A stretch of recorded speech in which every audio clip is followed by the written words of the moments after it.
All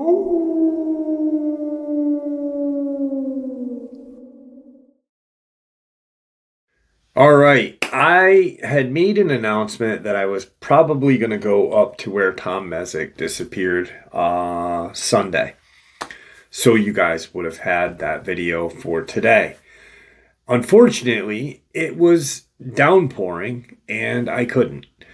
So what I did instead was I deep dived into some very, very creepy and factual information on our government and the relationships and use of Dogmen, Reptilians, and other entities that they say don't exist. Greetings and salutations, everyone. I hope everyone is doing well. Welcome to today's upload. Before we jump into it, a couple quick links. As many of you may know, I rely on Patreon, PayPal, channel membership, and the merch to help the channel to continue to grow and go. Links to Patreon, PayPal, and channel membership is in the description below. Merch displayed directly under the video. Also, Dogman, Frightening Encounters, Volume 1 through 3, the audiobook versions. They were written and researched by Tom Lyons, narrated and produced by me, Jeff Not Only. These audiobooks are available on Audible, Amazon, and iTunes, links to which are also in the description as well. And finally, last but definitely not least, if you would really like to help support this channel to continue to grow and go, simply subscribe. It does not cost a cent. Click the like button, takes half a second. If you don't want to miss out on any of the informative uploads that I put out daily, click the bell icon, and folks, please leave a comment and share the video. Why? Well, these things really do help this channel to continue to grow and go. They definitely do matter, and they are appreciated. And with that, I have taken far too much of your time. Let's jump in to today's upload, shall we? All right, we are going in deep today, my friends. For a while now, I have been looking into the connections and the relationships between the government, the reptilian / alien, deep underground facilities in New Mexico and southern Colorado, possibly a deep underground city. Intelligence officers stumbling upon things that they shouldn't and paying the ultimate price. Dogmen all fall into these categories. Bigfoot all fall into the category. It's all connected. Everything from shadow people to Reptilian Draco. And when I started this channel, I did not believe that there was a connection. I did not believe that this all would all fall under one umbrella. I thought, yeah, there's different umbrellas for them all to fall under, but they fall under one umbrella, as it being the paranormal, high strangeness, supernatural, whatever you want to call it. But no. It all falls under the Luciferian agenda, which the Illuminati even fall under. So Illuminati and cryptids fall under the same umbrella. And no, I never would have even imagined it, ever. If someone said to me 7 years ago, when I started the channel, Jeff, in 7 years, you are going to be talking about reptilians, Nephilim, deep underground bases, a connection, or the theory and belief that aliens are demons, I would say no. No. Just like I never believed there was a religious connection, which 100% I do. With that being said, a perfect example, I have some information that I was a little bit nervous even reading, but this book right here, if you have not picked this book up yet, it is the sequel to Hunt for Skinwalker, Skinwalkers in the Pentagon. It ties up some loose ends, and actually it will create all new gaps that you need to put together. That book is something amazing. It really is. Just like the Danny Van Drimini Them and Us book. I truly believe that book is something special. Skinwalkers at the Pentagon falls in line with information right up there with Stephen Quayle's organization and all of his books and authors that write under his kind of cooperative. Naval Intelligence, Axelrod, and 2 other men all were assigned to research the Nimitz Tic Tac UFOs. They go to Skinwalker Ranch to debrief with NIDS. During that time staying there, they end up experiencing some things, seeing some things, which it's Skinwalker Ranch. Of course you're gonna. And then they go home. And things start to happen at their homes. Axelrod's wife starts to hear phantom footsteps while she's asleep. Wakes up and sees shadow humans walking throughout their home. One day looks out the window in her backyard, rural Virginia. Not really rural Virginia, but upper middle class, like high upper middle class Virginia housing developments. Where you've got these really just beautiful roads, cul-de-sacs, all connected, and everybody knows everybody's business. But you've got woods surrounding it. So it really does feel like it's rural, but it's really not. She looks out her back window and boom, there's Dogman. 2 kids. Go to the bus stop, boop, there's Dogman. Never saw Dogman before this. Never even knew what a Dogman was. Hell, when it was going on, no one was really talking about the Dogman at that point. The other family, his wife was hit with orbs. Became almost morbidly sick. Like, just on the cusp of death at one point, but didn't. So you've got an investigation into UFOs done by Naval Intelligence. Then these guys see some crazy shit at Skinwalker Ranch. Then shadow people, phantom footsteps, dogmen, and orbs. And that there is no connection.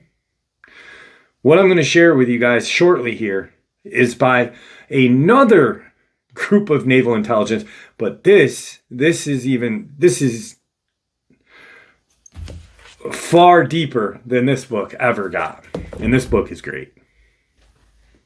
So this, instead of going based off of just what I just said with you, this is the actual evidence with what I just shared. And it's so, the CIA, naval intelligence, and just the intelligence agencies alone are so secretive that, well, you'll see in 1 second. Jonathan Axelrod was acknowledged leader of this trio. A senior aerospace engineer in naval intelligence, his career had already spanned an upward trajectory. His calm demeanor and infectious sense of humor enabled him to move easily within the Pentagon circles. That same year, 2009, Axelrod was also lead investigator in the now infamous Tic Tac case that had embroiled the Nimitz Aircraft Carrier Strike Group in a series of cat and mouse high-stake games off the coast of San Diego a few years previously. The so-called Tic Tac had outmaneuvered and outperformed multiple F-A-18 Hornet, leaving these Top Gun fighters from the Nimitz in dust. Axelrod had personally interviewed all of the pilots involved in the incident, as well as several radar operators on the USS Princeton and others on the Nimitz itself.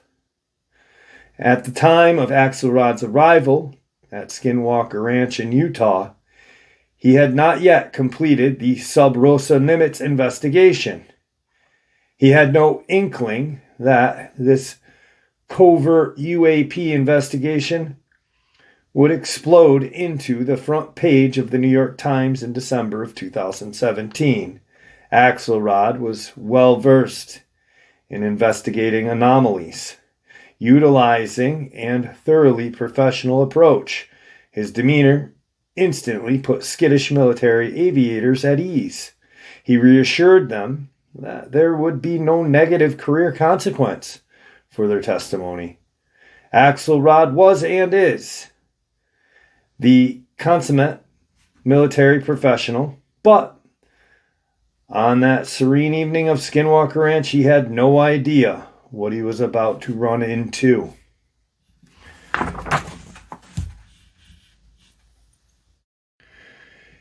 Now, different information. And this is what I was talking about. The intelligence branches of our government are so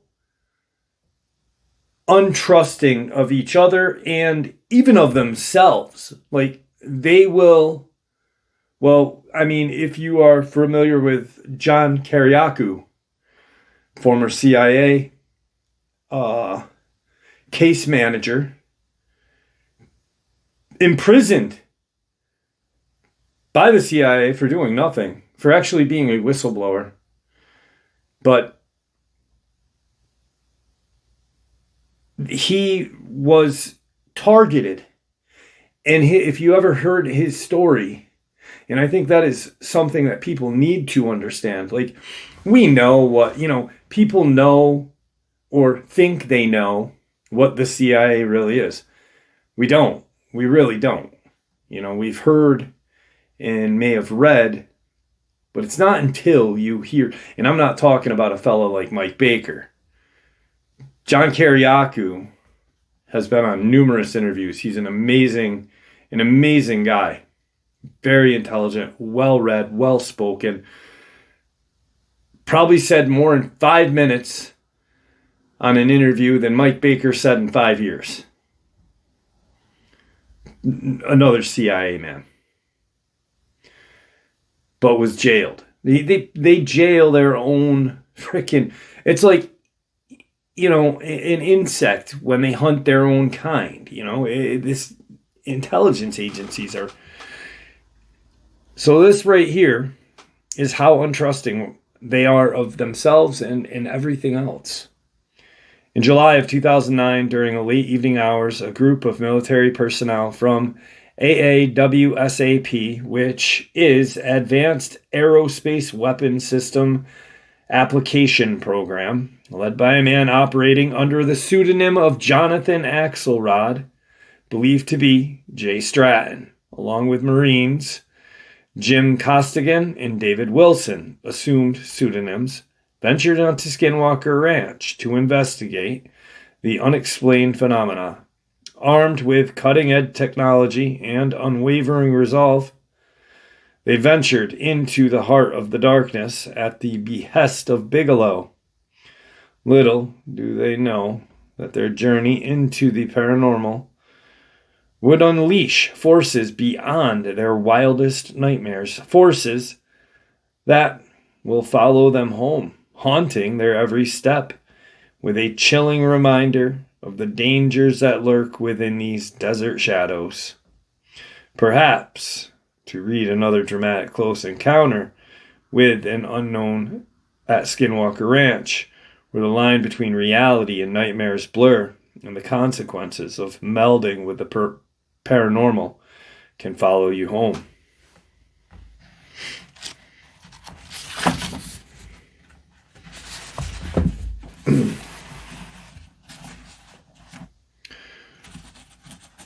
So right here is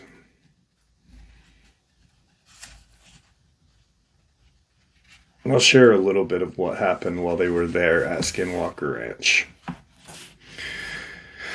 2009 July, Axelrod, a member of DIA AAWSAP team and the senior officer in Naval Intelligence, along with Marines Jim Costigan and David Wilson, flew in from the East Coast after being invited to the ranch by Bigelow and his BAASS team.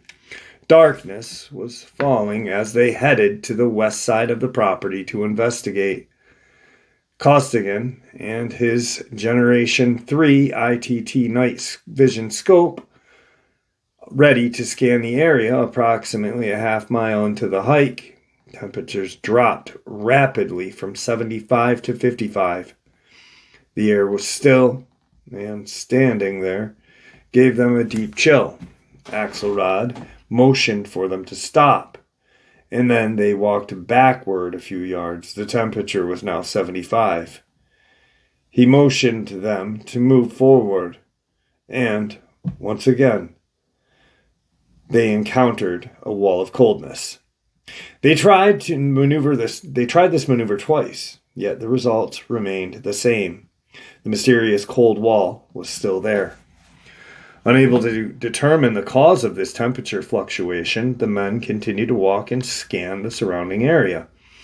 After only moving 30 yards further, they began to feel anxious. At one point, the anxiety deepened until it turned into fear that seemed to escalate with each step. They conducted a full 360-degree sweep of the area, attempting to determine what was causing this, but found nothing. Once again, they began to move forward when Costigan pointed to the west and whispered for them to stop. 50 yards ahead of them were two old homesteads. He continued to point in their direction. The others needed clarification as to the significance of the buildings. However, they had not yet learned what Costigan was viewing through his night vision. He wasn't concentrated about the homesteads or little kind of cabins. Instead, he was focused on what his night vision indicated. An ovular area of blackness approximately 8 feet in height, surrounding by night vision normal green. As the others watched his night vision, they too became concerned. Everyone felt the blackness was a menacing presence, and likely the same source of the fear that had experienced 50 yards. They were certain Approaching any closer to whatever it was would be disastrous. They decided to move on while continuing to scan the area with the night vision. The remainder of the evening proved to be uneventful. They were relieved that they had dodged the bullet. The next day they returned to their respective homes, leaving all memories of this event behind them, or so they thought. So what they essentially saw, what Costigan essentially saw, first, before Axelrod and Wilson, was a void. It was this gigantic, oval, black, just this black, almost like, I guess I imagine a portal. When I think of a portal, I imagine it to quite possibly be a black ovular in shape or circular. Sometimes I think maybe they light up a little and you can maybe see into them. I'm not really sure. I've never seen a portal, but I myself believe that what these men saw that evening was a portal. Other than that, there was not anything, to describe what was seen. So then they fly home. 2 days after returning home, Jonathan Axelrod said strange things began to happen, not to him, but to his family. At 2 a.m., while he and his wife, Ruth, the pseudonym, was sleeping, she suddenly was awoken to see a black shape moving toward her. Startled, she instantly turned on the light, finding nothing there. Thinking that she had been dreaming, she turned the light off and tried to go back to bed. However, 10 minutes later, she heard the sounds of footsteps on the stairs. She left her bed and walked to the landing, but no one was there. Thinking it was probably one of the boys, she walked to their bedrooms and found them both sound asleep. They thought this was an isolated incident, but a few weeks later, strange activity returned, and it began to escalate. What was even stranger was that the phenomena seemed to know when Jonathan was out of town on business. On several nights, his 16-year-old son, Paul, another pseudonym, was awakened to find multiple blue orbs flying around his room. The glowing orbs appeared to possess intelligence, moving closer to him as if inspecting him, almost touching him. One night, Paul was suddenly awoken by a shocking sight. He saw 2 bright blue orbs hovering near the ceiling. Their light illuminated his dark room. Soon after, 2 red orbs appeared, their intense color contrasting with the cool blue. As they began to move closer, almost touching him, Paul's body was suddenly engulfed in searing pain. He felt red welts appearing on his face, neck, torso, and arms, which were a physical manifestation of the supernatural encounter he had just experienced. Ruth continued to hear loud noises in the kitchen after everyone had gone to bed for the night, and shadow figures still haunted their bedroom.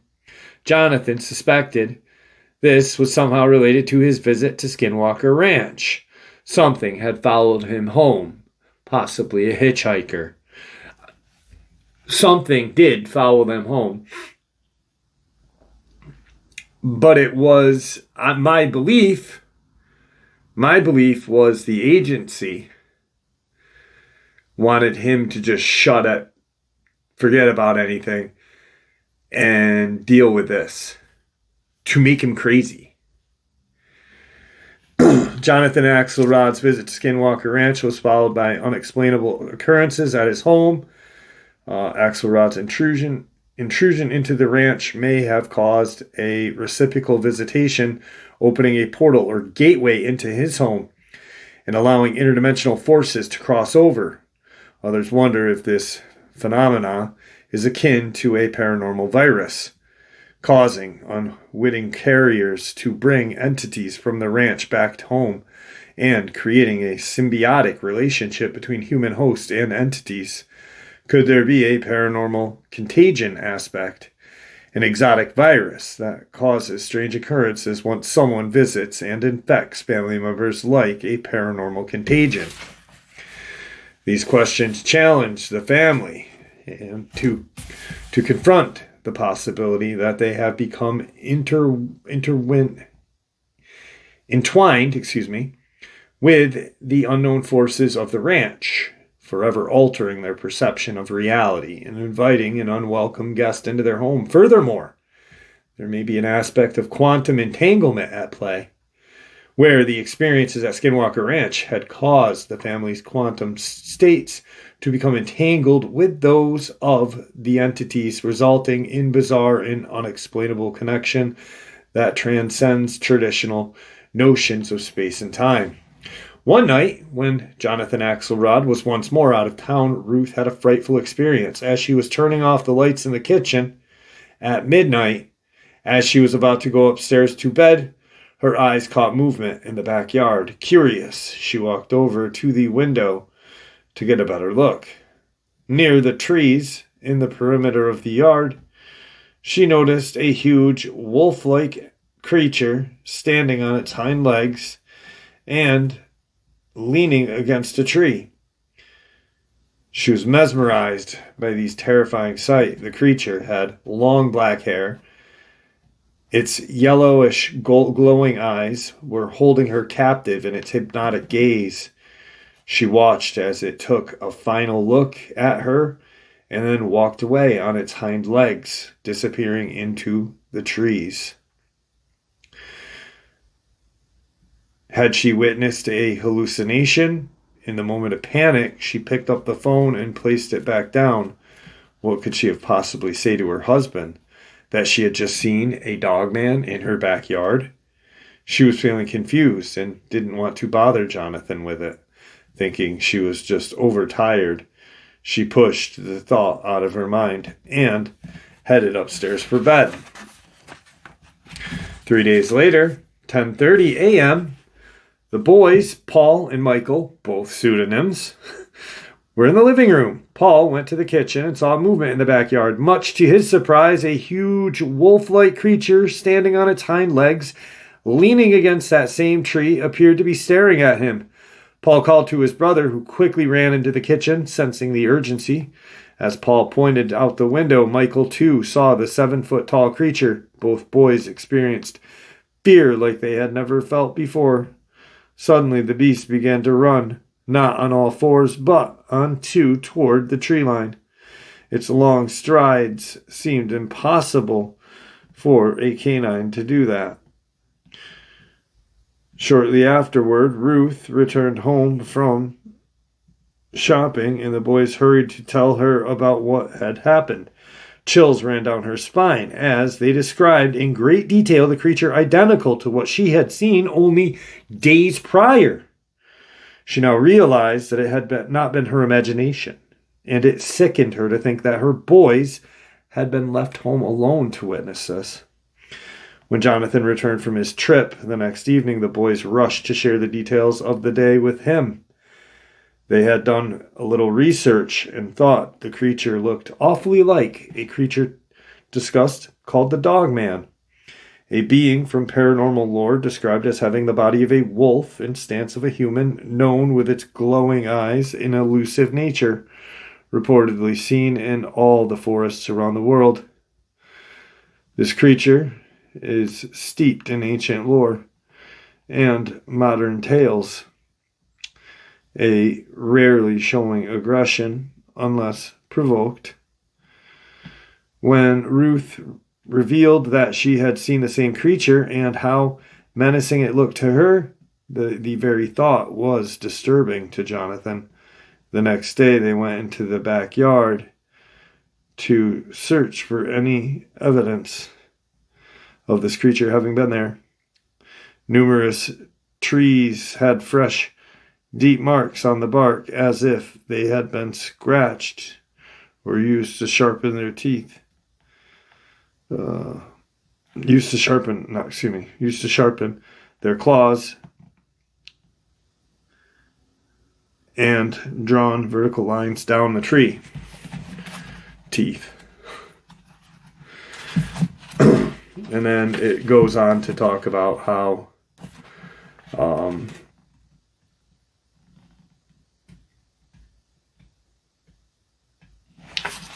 Ruth also had gotten sick. Soon the entire family began to experience health issues. The boys often suffered from intense flu-like symptoms following attacks with the red and blue orbs. Ruth experienced flare-ups of lupus and Raynaud's disease. Strange events also began to happen to Jim Costigan after returning to home. They didn't happen to him directly. Like Axelrod, they too only happened to his family. One evening, while taking a walk with his wife, they noticed a strange blue orb moving forward. As it passed by them, it slightly touched her shoulder. She felt a strange sensation, and soon after, she became sick. She was later diagnosed with Hashimoto thyroiditis, an autoimmune disease that attacks the thyroid. It's uncertain if her brief encounter with this mysterious blue orb caused her illness. However, it is possible the blue orb followed Jim from Skinwalker Ranch. So, and then we have this. Now, that's all the Dogman stuff. That's DOD approved book talking about Dogman.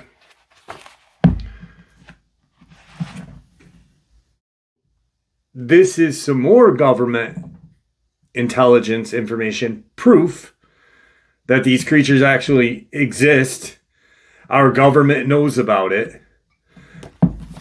And just subsequently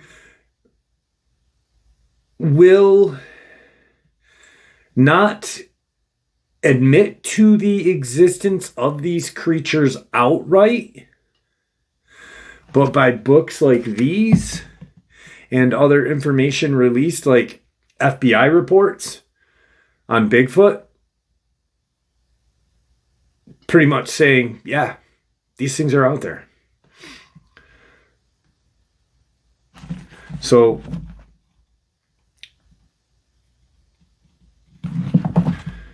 beginning in the summer of 2009, right after Axelrod and his team had left Skinwalker Ranch, BAASS, Bigelow, Advanced Aerospace,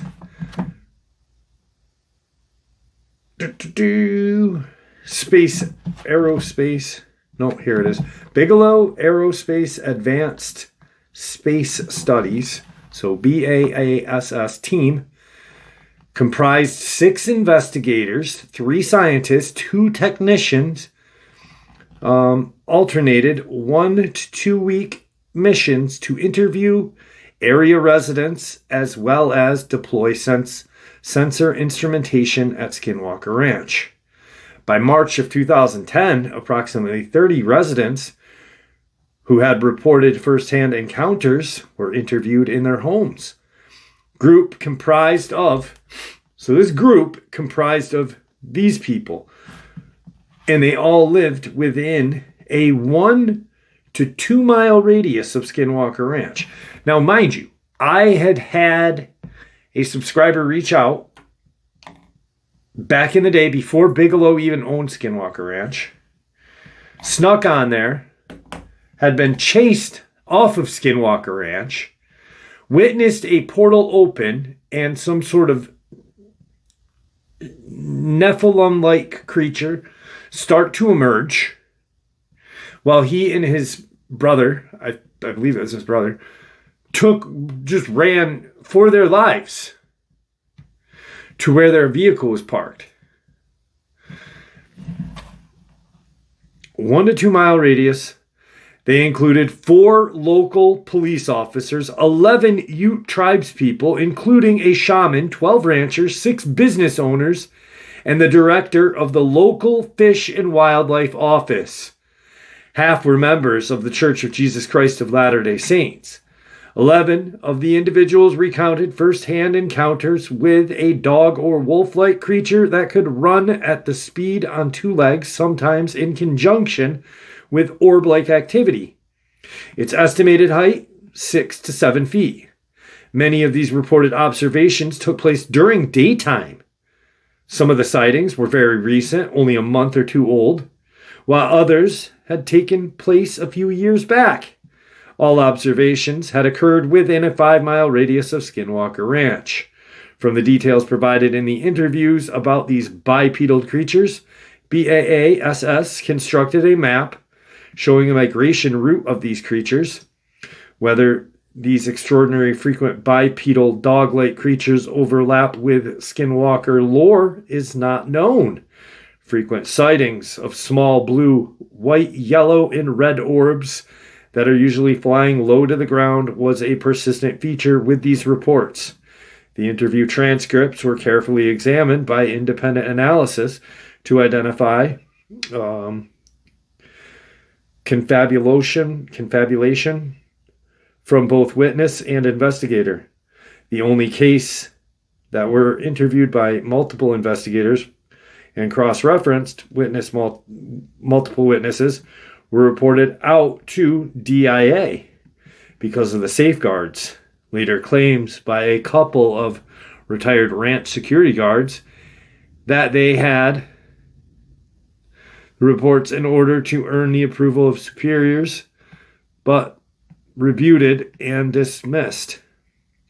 Some neighbors had also witnessed unidentified flying objects, including triangular, cigar, and disc-shaped, the majority of which was silent balls of light. This one is creepy.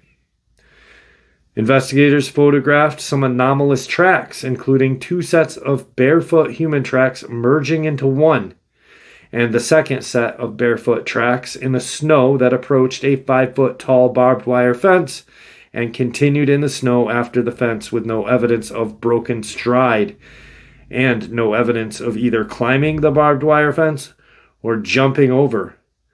BAASS also obtained a variety of hair samples in the vicinity of these tracks. These hair samples were subjected to DNA analysis, which were inconclusive. So, once again, government subsequently does not openly say, yes, these things exist. But in a book, I don't know if you guys can see that, but in a book, Department of Defense Office of Pre-Publication and Security Review, Case 20 SB 0058 cleared for public release, May of 2021. You agreed to publish a nonfiction book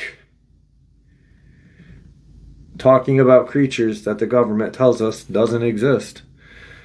But yet again, they do tell us they exist in certain reports. You just have to catch it. You can catch it.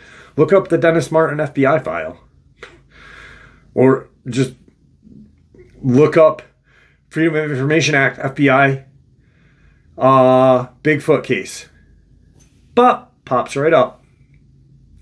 Documented cases. Very easy to find.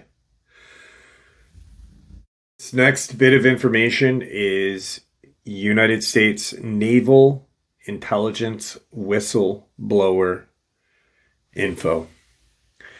It's been reported that many public figures have been replaced by stand-in clone doubles these days. And thankfully, through the great work of Zeta Talk, has been keeping track of this. According to these military tribunes, have been running in the United States since the start of 2019, authorized by President Trump's executive order, issuing such as treason and crimes against humanity fall under the military purview and allow for a speedy trial in secrecy, commonly resulting in executions or lengthy stays at Gitmo. The following is divided into various sections, providing insight into the history of the Vril Society human cloning types, Brill, lizard reptilian parasites, and their soul sculpting drone process, Illuminati ritual, aka Black Eye Club, and the executed doubles, actors wearing latex silicone hyperflesh skin masks such as Clonade clones. According to United States Naval whistleblower William Tompkins, it was the draconian reptile alien that initially supplied the SS Nazi with all sorts of advanced futuristic technologies. What have I always said? Why the heck do you think our government said, hey, we'll let you experiment on our people if you give us the technology that you were going to give to them? We will go right ahead. Keep your deep underground facilities right where they are. Hell, we'll even join you. We'll dig some bases by you. We'll work with you. Let's sign a treaty. This includes UFO, UAP spacecrafts, particle beam weapons, biotech, genetic research, human cloning technology, and age regression life extension technology. William Tompkins was commissioned by the United States Navy as a disseminator of aircraft research and information, as demonstrated by his United States Naval Air Station Statement of Mission Tasks and Objectives, which is how he obtained the information he was able to whistle blow.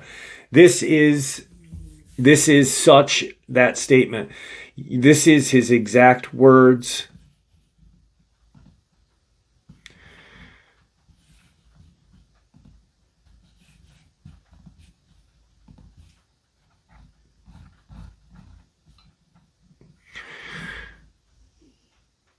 In reply, refer to United States Naval Air Station, San Diego,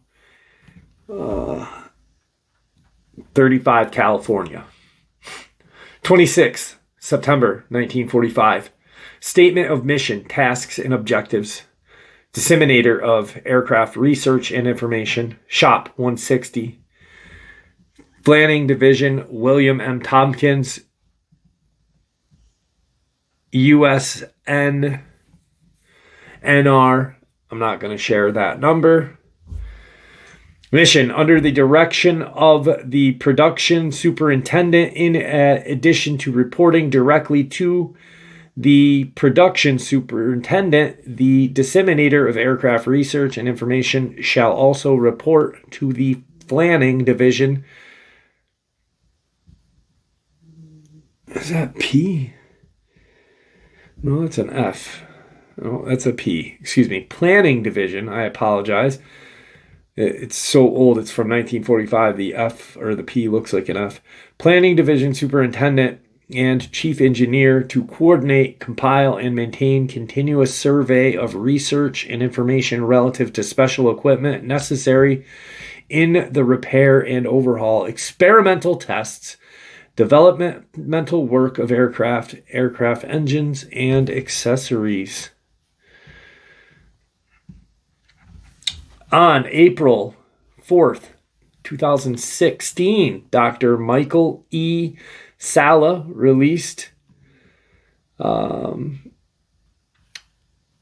information on Tompkins, revealing how Reptilian consultants were helping the Nazi SS develop advanced weapons and technology. They had, if you want to call them consultants, who were reptilian consultants, assisting on all of the different things that it takes to design and build these space carriers, propulsion systems. So this is extremely well-developed program and documented like crazy. Getting copies of the documents was hard for them, hard for our spies. This was an open program in the upper level of the SS. The spies learned that the goal of the Reptilian plan was not only to assist the Nazi to win the war, but to achieve planetary conquest, but to build fleets of anti-gravity spacecraft carriers that could be used for interplanetary conquest in other star systems. Holy cats, the thing went way beyond that world conquest. Again, what we just said about this was the tip of the iceberg of what they were doing. Already, the reptilians were doing it to other star planets all over the galaxy. These young kids, the operatives, they couldn't believe half of what they had brought back. What was going on? But some of them were really good people, and they knew how to get into places and to listen to what was going on. And finding what that guy had talked to or had heard and going to so and so, because yes, they were doing that over there. Tompkins' information is startling, but it is not the first time claims have been made about the Germans receiving extraterrestrial help during the war. The father of the German rocket science, Hermann Oberth, said the following in response to a question about Nazi Germany's rapid technology development. We cannot take credit for our record advancement in certain scientific fields alone. We have been helped. When asked by whom, he replied, the peoples of other worlds. Which, this is exactly how we got the weapons and technology we needed to defeat and take out the Nazi.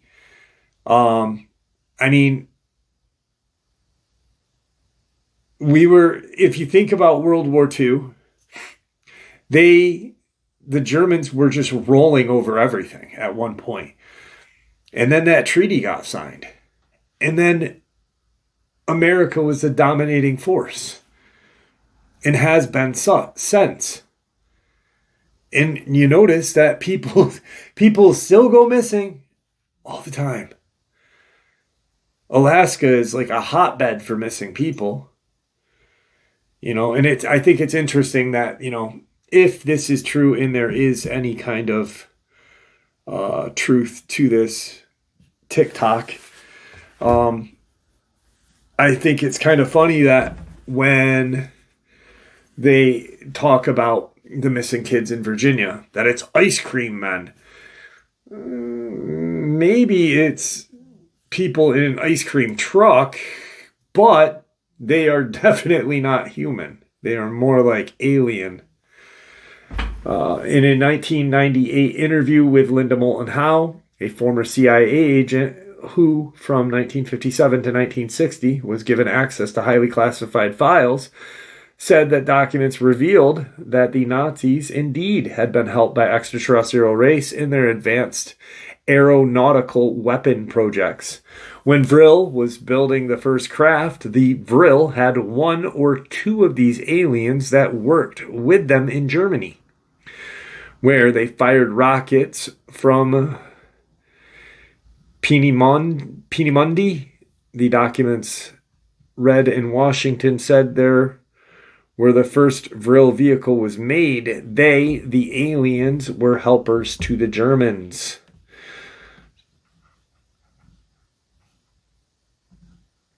An important connection to notice here is the Vril Society essentially gave birth to the party, the Nazi Party. The Vril Society was one of the most influential of the occultist groups in post-World War I Germany. Many of the German social elite were members of the Vril, means of light force, and Lucifer is known as the light bearer to secret societies like Freemasonry and the Illuminati. The true nature of Nazism is being concealed and should really be defined as Rothschildism, especially considering Hitler himself was a Ashkenazi Ashkenazi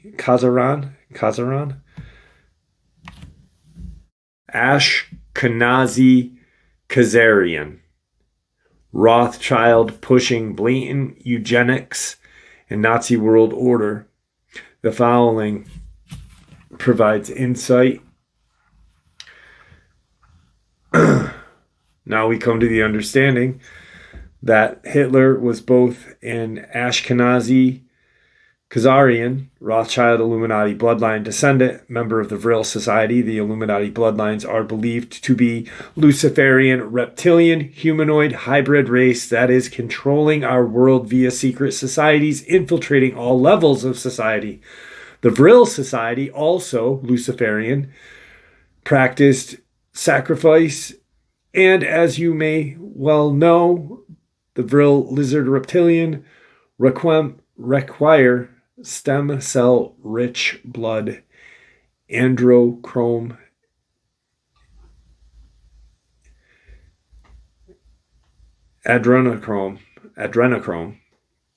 or flesh to survive in cloned body or human body they have consumed the soul of. So the commonality between the Vril Society, Vril lizard reptilian, and the Illuminati is child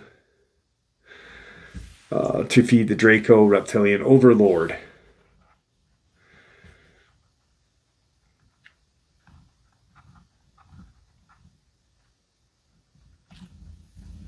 So I couldn't believe that I couldn't pronounce adrenochrome correctly. This information has me really kind of shook a little bit. One, because I have truly believed that these demonic creatures, these reptilians, I believe that aliens and demons are the same thing. I have for a long time. I was just too afraid to talk about it. And then about 6 months ago, I said, you know what? Who cares? Who cares? If someone doesn't agree with my theory, I'd like to hear theirs. That's how progress and information, cutting that veil, really starts to happen is when we can accept each other's theories. Not as 100%, but as, oh, that's pretty good. Let me hear yours, and then combine them if it matches up, you know. So these, and I've always believed about the inorganic beings, these dimensional vampires, that is a connection to all of this, and our government knows all of this. Our government knows this exists. They don't want to talk about it because they want us to look at the world like this with blinders on. They want to, well, not the whole world. The American government wants us to be blindered, eat as many Fruit Loops as we can, drink as much Mountain Dew as we can, watch as much TV as we can. That's why shows like The Bachelor and The Kardashians and shit like that is so popular, you know? Yet we are the ones that are crazy because we don't watch it.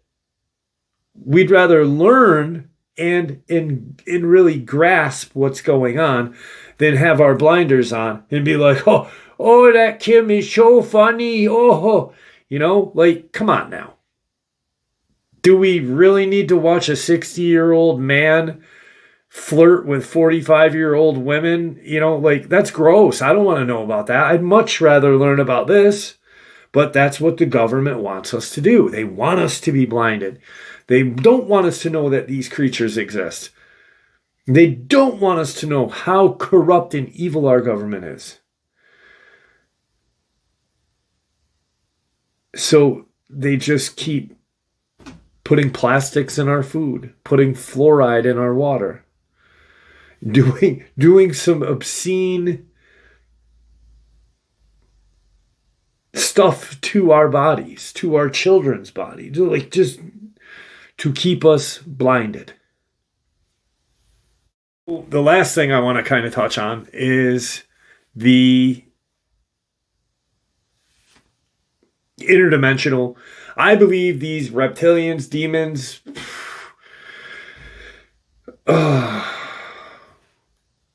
Draco, whatever you want to call them, I believe they are interdimensional.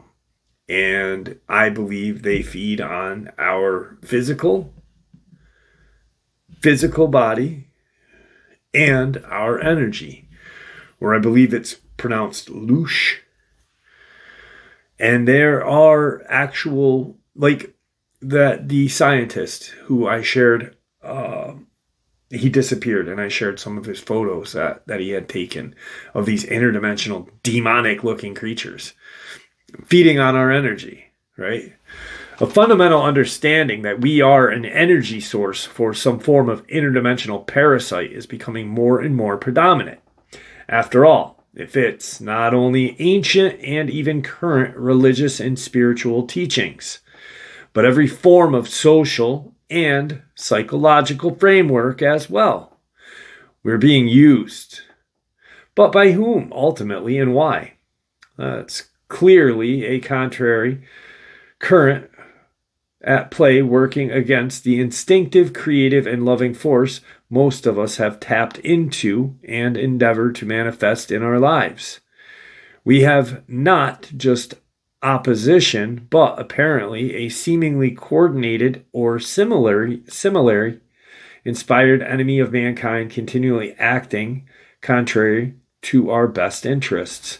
A simple perusal of the system at large in the human society fabric paints a very clear picture. Whether it's false education, controlled media that only stifle and misdirect, or the engineered, highly toxic social, geological, technological, and essential resource manipulation we see escalate at an extraordinary rate. Humanity and our planet are under attack and at a serious crossroad.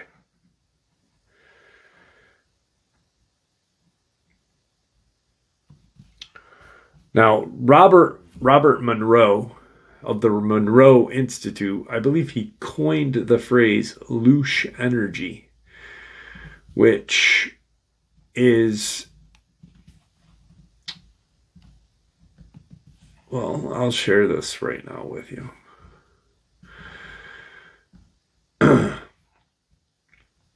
Just how these parasitic forces operate, right? This loosh was not a discovery of something new. Rather, it was simply Monroe's identifying and hence naming of a metaphysical, alchemical phenomena that has always existed, spiritual energy simply. And probably since many centuries ago, perhaps even millennia, was developed and exploited as a dark, multidimensional occult art and skill utilized by secret societies and institutionally for social programming and mind control, and raised to a zenith in our era. Once there was a Monroe Institute, then related offshoots and of that type of experimentation and research soon became specialized, highly refined activities and techniques of Area 51 and Montauk for the military and defense objectives, so-called, in the pop music entertainment industries and institutionally are here today as a type of spiritual energy identified by Monroe, capitalized upon secret societies and black ops, and exploited as a social engineered unity by a interdimensional negativity. Loosh essentially is of the Earth's planes, lower dimensions, and the trauma energy of human and animal emotional body. For example, via the cruelty imposed upon and endured by the animal kingdom. So, like, I had said this in a live stream. We were talking about it one night in a live stream, and I was like, just look up inorganic beings. There is a thesis from the University of Hawaii that talk about it literally talks about these interdimensional vampires that science has already proved that there are multiple dimensions, right? But these creatures live right there, right on the line, and they watch us and they play with our fear. Like, they will become our fear just to feed off that energy. They will freaking scare the shit out of us and feed off of that energy, quite possibly almost bringing us to the point of death at some points. And it is in that thesis that it states that these creatures, they are creatures, even though they are inorganic beings. They are very real and very dangerous. Essentially demonic. And it is, once again, all connected. Our government knows about it. And we shouldn't stand for it. We should not stand for any of this. It's terrifying to think about. It is truly, truly terrifying to think about that, just on the outskirts of this dimension, like right here, there are demonic energies, demonic vampire energy vampires hunting humans, hunting our energy. And then we have to deal with the physical ones. And I don't know which is the better of the better of the two evils. Physical or emotional. I'd rather have neither, But this is all stuff our government knows about, talks about, fucking does write-ups about, but doesn't want us to know about.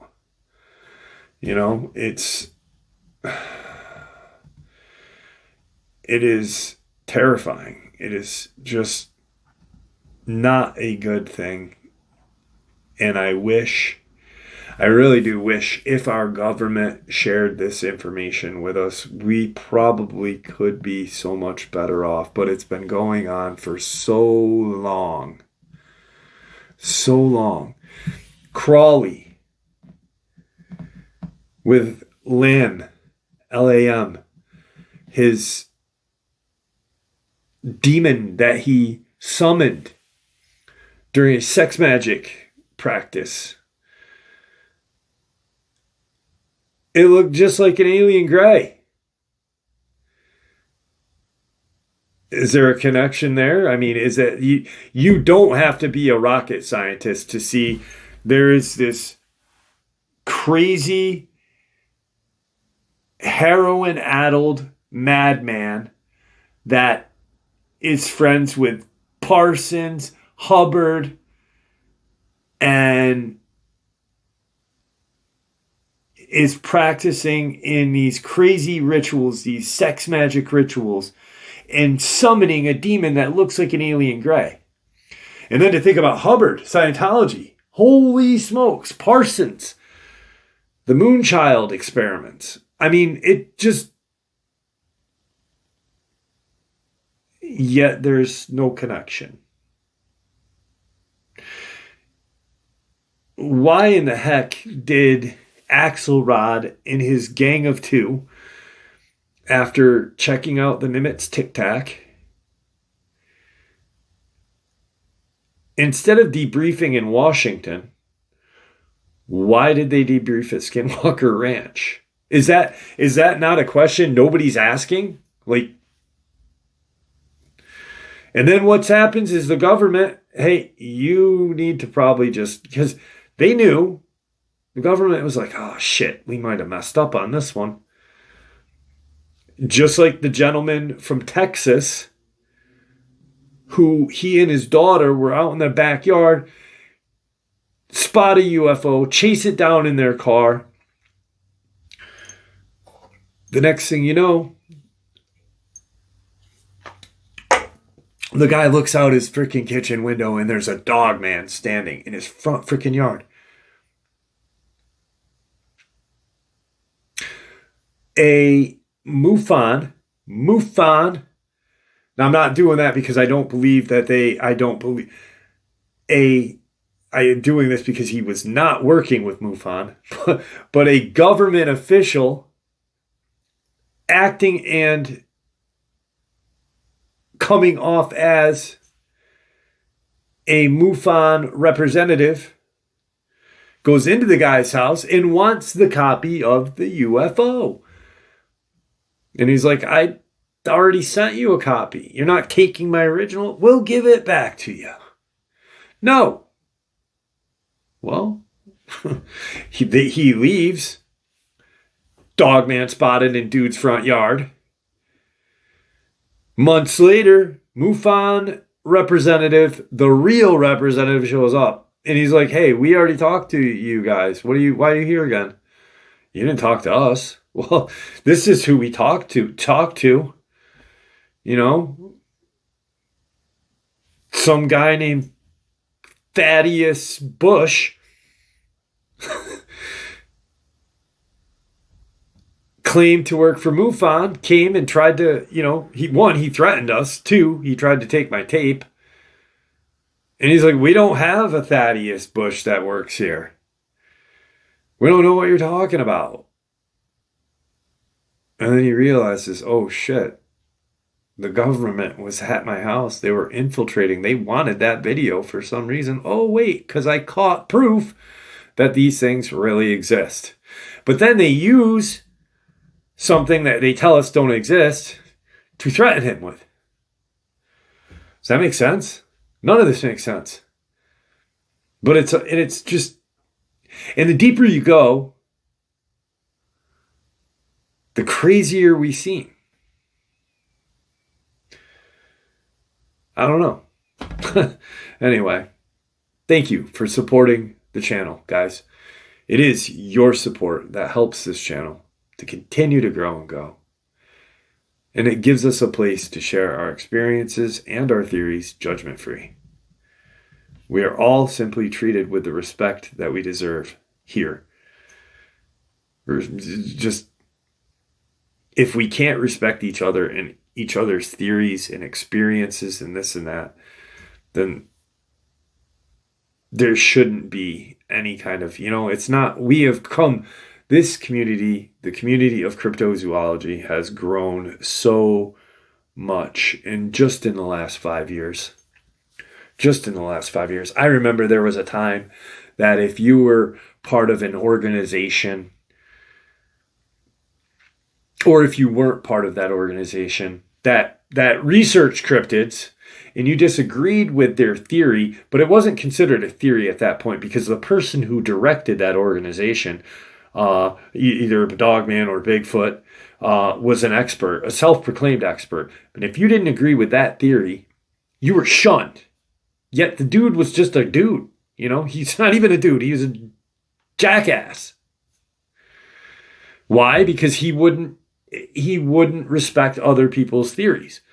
And of course, his cronies, his little followers, his Redditors, they would just go on the hunt and attack. And it was a terrible time 5 years ago.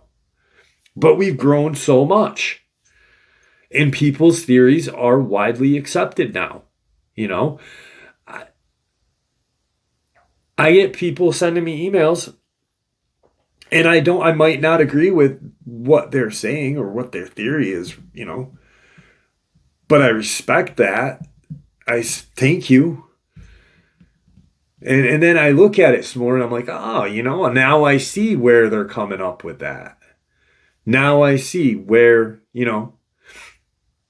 just because the wording is different and, it's like, doesn't match up directly to mine. Who am I? I'm not an expert. No one is. There's a pseudoscience. I'm going crazy now. Guys, thank you. Thank you for supporting the channel. It is your support. Truly is. That helps this channel to continue to grow and go. Gives us a place to share our experiences and theories, judgment-free. We're all simply treated with the respect that we deserve. Please stay safe, happy, healthy, and ever vigilant, keeping an eye on our children, pets, family, and our friends. These creatures are real. These events have happened. This information is real. Share it with those you love and care about. It may just help save those people's lives someday. Until next time, never stop asking questions, never stop searching for the truth, and God bless you all.